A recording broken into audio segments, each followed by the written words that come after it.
the commissioner got beaten and also several MPs to kill. They were harassed, heckled and also detained. আর কার কি প্রশ্ন আছে একবারে করে নিচ্ছ? दादा, जो पाकिस्तान ने इंडिया को धमकी दिया है इंडस वैली के ऊपर डैम बनाने को लेकर कि हम लोग वार करेंगे, न्यूक्लियर का भी थ्रेट दिया है, বিজেপি অভিযোগ করছে যে জনসংখ্যাপত্র থেকে শুরু করে ফোন নম্বর, ব্যক্তিগত তথ্য ভোটারদের চলে যাচ্ছে আইপ্যাকের কাছে, আর তৃণমূল আইপ্যাককে ব্যবহার করছে ভোটার তালিকা কার্ড। আচ্ছা, প্রথমত কালকের যে সাংসদদের নির্বাচন কমিশনের অভিযান নিয়ে আপনারা প্রশ্ন করেছেন, আপনারা দেখেছেন যে কালকের যে প্রোটেস্ট র্যালি ছিল সেটা অত্যন্ত শান্তিপূর্ণ ছিল। সেখানে কোনো রকম কোনো ভায়োলেন্সের কোনো জায়গা ছিল না। লোকসভা রাজ্যসভা মিলিয়ে প্রায় 300 জনের বেশি পাবলিক রিপ্রেজেন্টেটিভ এবং ম্যাক্সিমামটাই নির্বাচিত সাংসদ, মানুষের প্রতিনিধি, তারা সকলে মিলে নির্বাচন কমিশনের কাছে আমাদের সবার বেসিক 5-7টা প্রশ্ন রয়েছে তার জবাব চাওয়ার জন্য নির্বাচন কমিশনের কাছে আমরা শান্তিপূর্ণভাবে মিছিল করে এবং দলমত নির্বিশেষে অপোজিশন যে পার্টিগুলো রয়েছে সবাই মিলে ঐক্যবদ্ধ হয়ে কালকে মিছিল করে গেছি। তাদেরকে নির্বাচন কমিশনের অফিস অবধি অ্যালাউই করা হয়নি। মহিলা সাংসদদের জোর জবরদস্তি চুলের মুঠি ধরে ডিটেন করা হয়েছে। এমনকি পুলিশের বর্বরতা বা পুলিশের অতি সক্রিয়তা দিল্লি পুলিশের আপনারা দেখেছেন। আমরা 100 দিনের কাজের টাকা নিয়ে যখন দিল্লিতে যন্তর মন্তরে বিক্ষোভ সভা করেছিলাম, সেখানেও প্রায় 10,000 পুলিশ দিয়ে মহিলা, বিশেষ করে তপশিলি এবং জনজাতি মূলবাসী যারা এবং SC ST জনপ্রতিনিধিদের যেভাবে কেন্দ্রীয় সরকারের অধীনে থাকা, স্বরাষ্ট্রমন্ত্রীর অধীনে থাকা দিল্লি পুলিশ নিগৃহীত করেছিল, আমরা সকলে সেটা দেখেছি। গতকালও যেটা করেছে, এটা থেকে স্পষ্ট যে নির্বাচন কমিশনের কাছে কোনো উত্তর নেই, কোনো জবাব নেই। যে 4-5টা বেসিক আমাদের তরফ থেকে প্রশ্ন রাখা হয়েছে, যে এতদিন পরেও 2025-এ আমরা এসে কেন আমাদের ডিজিটাইজড ভোটার লিস্ট দেওয়া হবে না, কেন জোর জবরদস্তি SIR করা হবে, বিশেষ করে অপোজিশন রুল যে স্টেটগুলো রয়েছে যেখানে বিরোধী রাজনৈতিক দলগুলো ক্ষমতায় রয়েছে।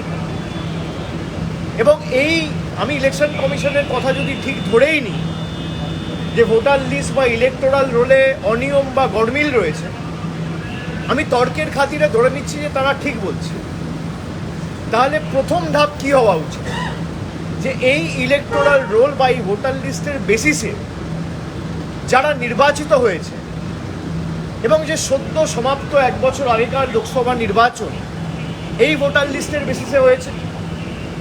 এই ভোটার লিস্টের বেসিসে দেশের প্রধানমন্ত্রী নির্বাচিত হয়েছে। এই ভোটার লিস্ট যেখানে ইলেকশন কমিশন বলছে ভুল, অনিয়ম, গরমিল রয়েছে, এই ভোটার লিস্টের বেসিসে দেশে সরকার তৈরি হয়েছে। প্রধানমন্ত্রী থেকে স্বরাষ্ট্রমন্ত্রী থেকে প্রতিরক্ষা মন্ত্রী থেকে সবাই হয়েছে। পুরো ইউনিয়ন গভর্নমেন্টকে রিজাইন করা উচিত। এবং আমাদের রাজ্যের মুখ্যমন্ত্রী, দলের সভানেত্রী মমতা ব্যানার্জি 27শে ফেব্রুয়ারি নেতাজি ইন্ডোর স্টেডিয়ামে প্রথম এটা ধরেছিলেন যে এক ব্যক্তির একই এপিক নাম্বারে গুজরাটের ভোটার লিস্টে নাম রয়েছে, আবার উত্তরপ্রদেশে রয়েছে, আবার বাংলায় রয়েছে।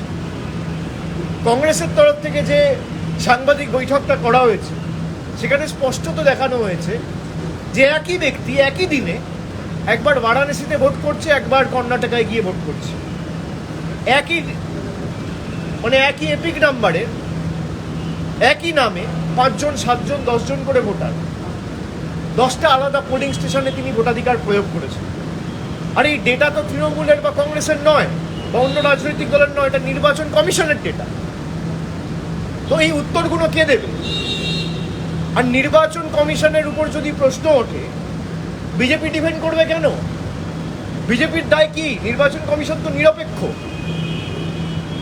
তথাকথিতভাবে যদি তারা এতটাই নিরপেক্ষ থাকে, তারা সব এমপিদের সাথে বসবে। এই এমপিগুলো তো বানের জলে ভেসে আসেনি, নির্বাচন কমিশনার মনোনীত। আমরা নির্বাচিত, আমাদের 20 লাখ 22 লাখ 25 লাখ মানুষ ভোট দিয়ে তাদের ভোটাধিকার প্রয়োগ করে আমাদের নির্বাচিত করেছে।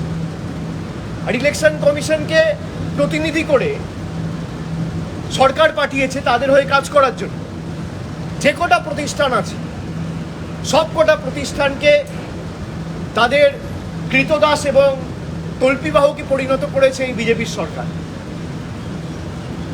গতকালকের যে ঘটনা, তাদের কাছে যদি প্রকৃত সদুত্তর থাকতো তাহলে আপনি দেখা করতেন, কথা বলতেন। আপনি কথা বলেননি, আপনি উল্টে সব সাংসদদের ডিটেন করে পুলিশ স্টেশনে নিয়ে গিয়ে বসিয়ে রেখেছেন। মহিলাদের উপর অত্যাচার করেছে, পুলিশ লাঠিচার্জ করেছে, চুলের মুঠি ধরে মহিলাদের টানতে টানতে হেঁচড়াতে হেঁচড়াতে নিয়ে গেছে। আমাদের কালকে একাধিক সাংসদ, এমনকি মিতালি বাগ, সেও অসুস্থ হয়ে পড়েছে, আপনারা দেখেছেন, পুলিশের অত্যাচারের কারণে।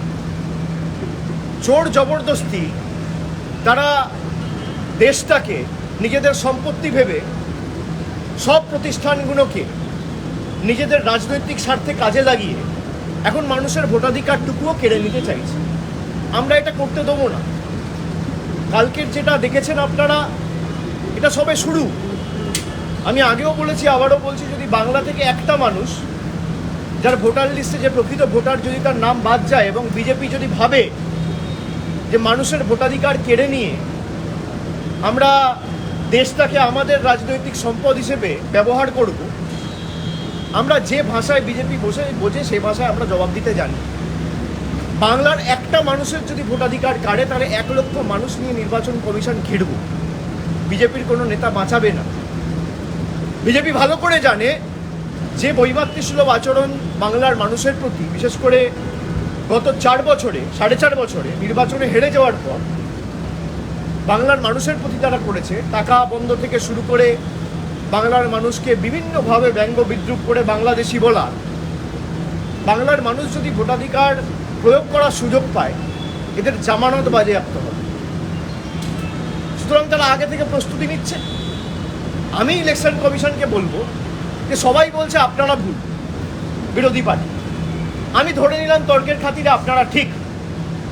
আপনারা যদি ঠিক হন তাহলে প্রথম পদক্ষেপ, যদি এই ভোটার লিস্টে গডমিল থাকে, তাহলে ফার্স্ট স্টেপ শুড বি যে তৎকালীন যিনি চিফ ইলেকশন কমিশনার ছিল রাজীব কুমার, তার বিরুদ্ধে ক্রিমিনাল প্রসিডিং ইনিশিয়েট করা, তার বিরুদ্ধে নির্বাচন কমিশন থেকে এফআইআর করা, যে তার তত্ত্বাবধানে, তার ভিজিলেন্সে, তার সুপারভিশনে যে জেনারেল ইলেকশন 1 বছর আগে হয়েছে, সেখানে যদি ভোটার লিস্টে গডমিল থাকে আর ফেক ভোটার থাকে এবং সত্যি বাংলাদেশি থাকে, তাহলে তার বিরুদ্ধে ক্রিমিনাল প্রসিডিং ইনিশিয়েট করে সেই ভোটার লিস্টের বেসিসে যারা নির্বাচিত হয়েছে সবার পদত্যাগ করা উচিত।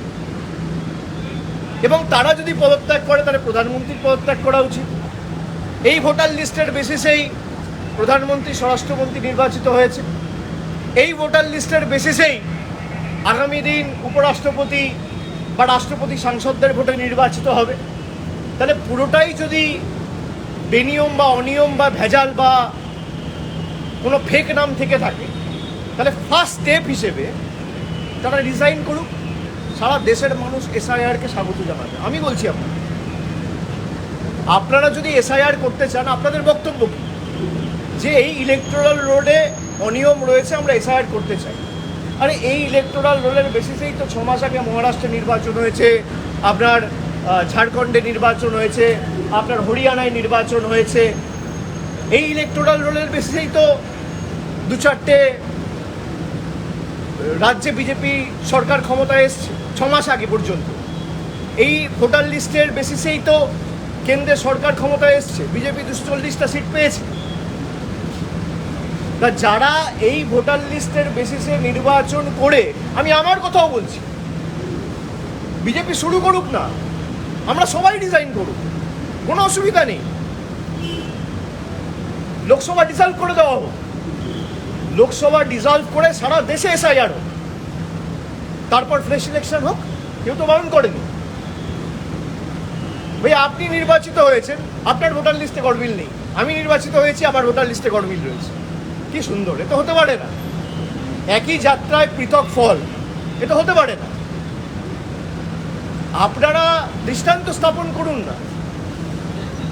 এত আপনারা সততার কথা বলেন, গণতন্ত্রের কথা বলেন, আপনারা ভারতবর্ষের উজ্জ্বল ভবিষ্যতের কথা বলেন, তো বিজেপির নেতাদের বলবো বা এনডিএ শরিক যারা আছে তাদেরকে বলবো আপনারা শুরু করুন। তৃণমূলের যত জনপ্রতিনিধি আছে বা বিরোধী রাজনৈতিক দল কংগ্রেস, এদিকে ডিএমকে বা সমাজবাদী পার্টি, সবাই ডিজাইন করবে, পুরো লোকসভা ডিসলভ করে দিন, তারপর আপনারা এসআইআর করুন। লোকসভা ডিসলভ করে দেওয়ার পর সারা দেশে এসআইআর হোক। বিজেপির যদি অবজেক্টিভ ঠিক থাকে বা এনডিএ সরকারের যদি অবজেক্টিভ ঠিক থাকে যে আমি দেশে ভোটার লিস্টে যাতে একটাও বাইরের ভোটার না থাকে সেটা সুনিশ্চিত করব, সবাই ডিজাইন করুন, লোকসভা ডিসলভ করুন, তারপর আপনি এসআইআর করুন না। কাশ্মীর থেকে কন্যাকুমারী করুন, প্রত্যেকটা রাজ্যে হবে, উত্তরপ্রদেশে হবে, বিহারে হবে, বাংলায় হবে, ঝাড়খণ্ডে হবে, তামিলনাড়ুতে হবে, পাঞ্জাবে হবে, কেরালে হবে, সব জায়গায় হবে। কিন্তু আপনি থাকবেন পদে আর বাংলায় এসআইআর হবে, তা তো হবে না। এই ভোটেই তো মহারাষ্ট্রে আপনারা জিতেছেন, এই ভোটেই তো হরিয়ানায় জিতেছেন, তাহলে আগে তো এই রাজ্য সরকারগুলোর পদত্যাগ করা উচিত। कल जो हुआ दिल्ली में, लोकतांत्रिक तरीके से, शांतिपूर्ण तरीके से 300 सांसद ऑपोजिशन के, और इनमें बहुत सारे महिला सांसद भी थे, इनको जिस तरीके से दिल्ली पुलिस ने धक्का दिया, इनके साथ बर्ताव किया, इनको रोका, ये स्पष्ट दिखाता है, दर्शाता है कि इलेक्शन कमीशन, चुनाव आयोग डरा हुआ है। इनके पास हमारे सवाल के कोई जवाब नहीं है। अगर आपके पास जवाब है तो आप दो भाई, कि एक ही एपिक नंबर पे गुजरात में और बंगाल में वोटर कैसे है, एक ही नाम पे अलग अलग 10 पोलिंग स्टेशन में वोटर कैसे है, एक ही एड्रेस पे 5 बाई 10 स्क्वायर फीट एक मकान में 100 वोटर कैसे रह सकते हैं, जिनका कोई अता पता, कोई एग्जिस्टेंस नहीं है। और इलेक्शन कमीशन अगर कह रहा है कि वोटर लिस्ट में गलती है, ऑपोजिशन के सारी पार्टी कह रहा है कि एसआईआर नहीं होना चाहिए, मैं इलेक्शन कमीशन को कहूँगा कि चलिए मैं मानता हूँ आप सही कह रहे हो, तो पहला तरीका क्या होना चाहिए, पहला स्टेप क्या होना चाहिए, इसी इलेक्टोरल रोल और वोटर लिस्ट के आधार पे देश का प्रधानमंत्री चुना गया है 1 साल पहले।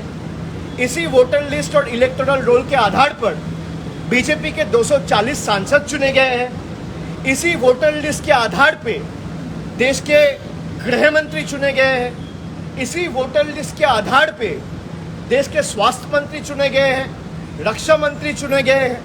इसी वोटर लिस्ट के आधार पर जो इलेक्शन कमीशन कह रहा है जिसमें फेक वोटर है, इसी वोटर लिस्ट के आधार पर यही सांसद जो चुने गए हैं वो आने वाले दिन में राष्ट्रपति चुनेंगे, उपराष्ट्रपति चुनेंगे। तो पहला कदम चुनाव आयोग का ये होना चाहिए कि अगर वोटर लिस्ट में कोई भी इरेगुलरिटी है तो भाई लोकसभा डिसॉल्व होनी चाहिए। आप लोकसभा डिसॉल्व करिए, पूरा देश में एसआईआर करिए, कोई दिक्कत नहीं है। लेकिन आप सिलेक्टिव नहीं कर सकते ना कि गुजरात में एसआईआर नहीं होगा, गुजरात में वोटर लिस्ट ठीक है, उत्तर प्रदेश में वोटर लिस्ट ठीक है, मध्य प्रदेश में ठीक है और बंगाल में नहीं है, बिहार में नहीं है, तमिलनाडु में नहीं है। क्यों नहीं है? आपको पता है कि बिहार में अगर लोग वोटाधिकार, अपना लोकतांत्रिक अधिकार प्रयोग करेंगे तो आप हारोगे, आप चुनाव जीत नहीं सकते लोकतांत्रिक तरीके से। तो आप लोग का जो हक है, जो डेमोक्रेटिक राइट है, वो छीनना चाहते हैं। ये एक तरफा तो हो नहीं सकता। जो नियम और जो कानून आपके लिए एप्लीकेबल है, वही नियम और वही कानून इस देश में, अगर मैं बंगाल में हूँ और आप गुजरात में हैं तो एक ही कानून है। भाई अगर एसआईआर आप करना चाहते हो तो आप एसआईआर करिए, लेकिन पहला कदम लोकसभा डिसॉल्व होना चाहिए। If the government is elected on the basis of the same flawed SIR, then the legitimacy of the central government is null and void. The government of the day should resign. The union government should dissolve. The Lok Sabha should be dissolved. आप Lok Sabha dissolve करिए, पूरा देश में 140 करोड़ के देश में, पूरा देश में, हर एक प्रदेश में आप SIR करिए, कोई दिक्कत नहीं है। आप इसी वोटर लिस्ट के आधार पे चुन के आए हो 1 साल पहले, और आप कह रहे हो बंगाल में वोटर लिस्ट गलत है लेकिन गुजरात में सही है, बिहार में गलत है लेकिन यूपी में सही है। भाई अगर गलत है तो आपके ऑपोजिशन, हमारे ऑपोजिशन जितने भी दल हैं, वो स्पष्ट आपके पास सबूत के बदौलत आपके पास इंफॉर्मेशन रखा है कि वोट चोरी कर्नाटका में भी हुआ है, यूपी में भी हुआ है, गुजरात में भी हुआ है और बिहार में भी हुआ है। और बीजेपी ने वोट चोरी करके इलीगली, अनएथिकली, अनकॉन्स्टिट्यूशनली पावर में आया है। अगर SIR होगा तो पूरा देश में होगा, और उसके लिए पहला कदम प्रधानमंत्री से लेकर पूरा कैबिनेट को इस्तीफा देना होगा, लोकसभा डिसॉल्व करना होगा, उसके बाद आप SIR करिए। ठीक है, ये मैं स्पष्ट करता हूं। बहुत बहुत शुक्रिया।